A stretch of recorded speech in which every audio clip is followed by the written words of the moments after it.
All right, before we get into the show today, I wanted to get into my other favorite word salads. Ever heard the term, that's their lived experience? That's my lived experience. What in the world is a lived experience? Do you mean your experience? Aren't all experiences lived? Is there something special about your living? No. This is just an abuse of the language in order to make words sound more impressive or sound deeper. And it's just nonsense. Another one is, here some people talk about, I'm on my mental health walk. Do you mean a walk? Let's get into the show.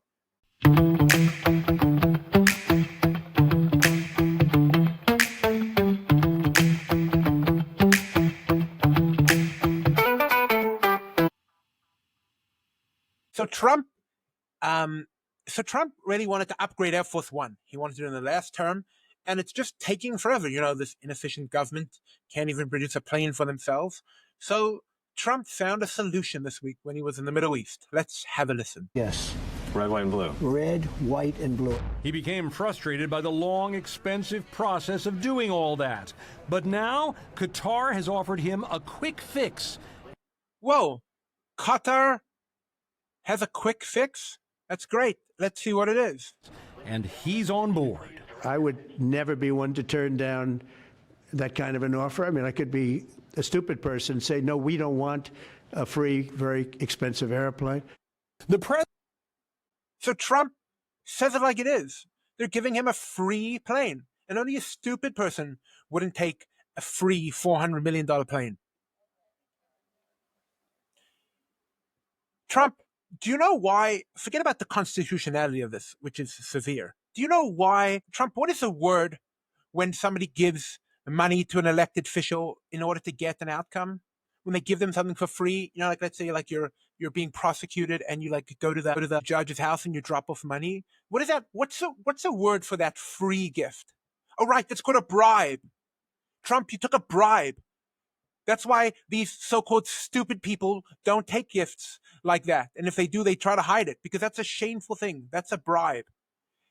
Do you think Qatar is giving you Qatar, the company that hosted, do you think the company that hosted Hamas, do you think the company that gives money to all these American universities that have these crazy kids that are supporting Hamas, do you think Qatar gave those as a gift? Do you think that's an accident? No. And they bribed you and you took it. And I don't know what they expect to get out of it, but that's a bribe, like the Bible says, blinds you. That's what all gifts are from foreign countries. And you should not have taken it, and actually it makes you stupid. All right, guys, so in this week, the great game of 4D, 50, 60 chess finally came to fruition. Trump got his great deal with China, and the tariff war is over. What actually happened, for those non-Trump sycophants, is that he caved because he believes in tariffs and he likes the idea of tariffs and he doesn't understand economics at all. And he saw that all the smart money was not investing in the country. Ships were coming in empty. And so tariffs are a bad idea. And the tariffs that we have now are worse than they were before, so we're worse off. But at least this stupidity is over. And on the topic of trade imbalances, I have trade imbalances with stores. And if I spend too much money, more money than I have, it's not the fault of the store. It is the fault of the consumer. If Americans are not saving money, Americans have to. But that is not a justification for tariffs. And what about bringing back all the jobs? Well, obviously the jobs are not going to come back now, right? Because they took off the tariffs. So this was all a gimmick, and it failed. And I'm glad that Trump is caving because it was a dumb idea. And I'm glad that the economy is not headed straight for recession. And if the economy would have headed for recession, you would have seen my favorite thing in politics. This is when you have parties switching positions on the exact same issue just because of who's affected by it. So during the Biden administration, we had 2 straight quarters of negative growth.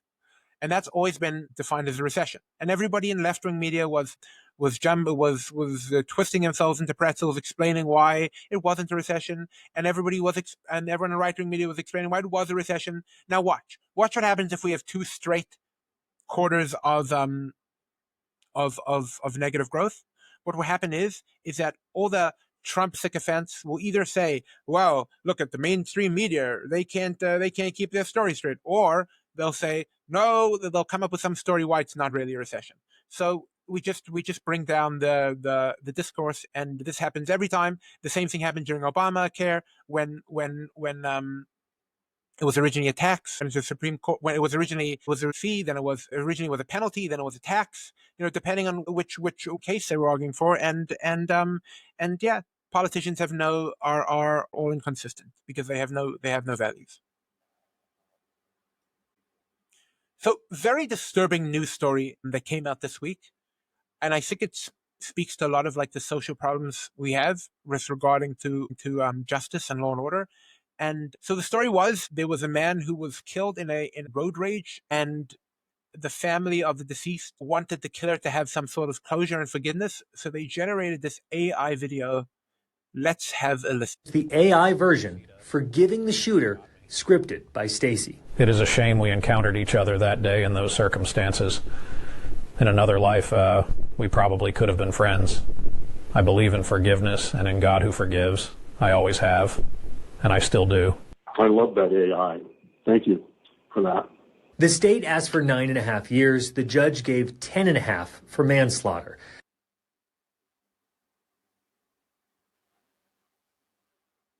So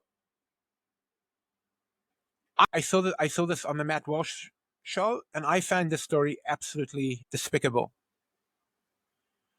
The first murder recorded in the Bible is Cain and Abel. When God admonishes Cain, he says to him, "The blood of your brother screams to me from the earth." When you kill someone, you owe a debt, and there's a dignity in facing that debt. And one of the consequences of murdering somebody in the fit of rage is that you will have to live with that for the rest of your life, and you will never be able to get full forgiveness, because the person you have wronged is gone. And that's why the Bible takes the idea of a family member avenging the death in certain cases very seriously, because you owe a debt if you are a murderer, and it is just despicable to do this. No, you don't. This person, the judge, I love that. What do you mean you love that? It's a mockery of the victim. You're taking a dead body, turning it into a puppet. This person is dead, and the family and the court system is shaming them by doing this. The perpetrator should take it like a man without forgiveness, because that's what he did, and there's dignity in that. In the same vein, there was a big case about the death penalty this week. There was a botched execution. Somebody wasn't shot correctly. They switched to firing squad to from lethal injection. As in general, am opposed to most use cases of the death penalty. I feel like the criminal justice systems need a tremendous amount of reform. But the way they do the death penalty is cowardly. The Bible has certain types of death penalties, and even though the Talmud is very specific about trying to make the death as humane as possible, there is an element of violence to it, and I don't think that is by accident. I think, like Charles C.W. Cook pointed out on the Editor's podcast, that if you are going to kill somebody, you cannot turn it into a medical procedure. It has to be a violent act. The death penalty we have to own what we're doing. That's why the Bible says the hands of the witnesses have to be there on the beginning. It's part of the justice system that part of the justice system, part of the guardrails of the justice system is meting out justice in a way that acknowledges what you're doing. And so we can sanitize killing someone and giving them a lethal injection, but that changes what's really going on. And so a society that respects life will use the death penalty very sparingly, but will carry it out quickly and judiciously. So the Biden cognitive decline saga continues. Chuck Schumer was pressed about this point, and let's see what he had to say. And his fitness, quite frankly, to be president of the United States. You sat next to Biden in the Oval Office February 27th. 2024, just a handful of months before the president took that debate stage. And it was later reported that you and other Democratic leaders were talking before the debate about having a plan. You and Hakeem Jeffries, Nancy Pelosi, Barack Obama. I understand you later denied that ever happened. But I am curious, I'm interested to know whether the man that you saw sitting there on that couch on that day, you were in there, you saw him up close and personal. Did you really not have any idea that he was not fit to serve a second term? Casey, we're looking forward. We have the largest Medicaid. Chuck, looking forward, Chuck, you and Pelosi still have jobs. If the Democrats or anybody in the political establishment looked forward, then you wouldn't be there. We can certainly look forward to you being out of there. The idea that you would cover up the cognitive decline of the President of the United States for 4 years, clearly had dementia. And by the way, CNN is in it also. And not say anything until you want to torpedo his election chances. And how did the whole thing fall apart? So this is quite something. George Clooney did a fundraiser. It's come out now that George Clooney did a fundraiser for Biden, where he flew down, and it was a big inconvenience for him, and he flew all the way there, and Biden didn't recognize him, and that really shook George Clooney to his core. Because you see, the worst thing you can do to celebrities is not recognize them. And so it's just amazing. Just amazing that their only insights. Biden walking around stages looking like a Roomba. Every one of us could see there was something wrong with him. But for celebrities to realize this, it took a punch to their fragile ego. Oh, God forbid someone doesn't recognize you. And this is very similar to something Michelle Obama said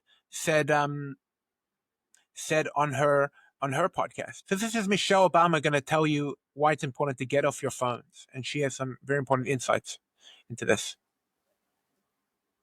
Like a normal person anymore, but when I am, people don't even recognize me. You know why? Because they're on their phones. Nobody is looking at each other. I could walk right past somebody with a hat on, and I'm just. So Michelle Obama really wants you to know that the phone usage is too much. And she notices what causes it to notice that. Not people posting on Instagram, not people bumping into walls. No. They don't recognize her when she's among the peasants. This is truly breathtaking stuff, which is why the left just can't seem to recover after Trump, after Biden. Not only can they not see what they did was a cover up, and that some sort of reconciliation is required, but they're so self-absorbed and so arrogant and so elitist that they cannot see any fault in themselves. And so as bad as the Republicans are messing up, the Democrats are just totally out to lunch. All right, that'll do it for today, guys.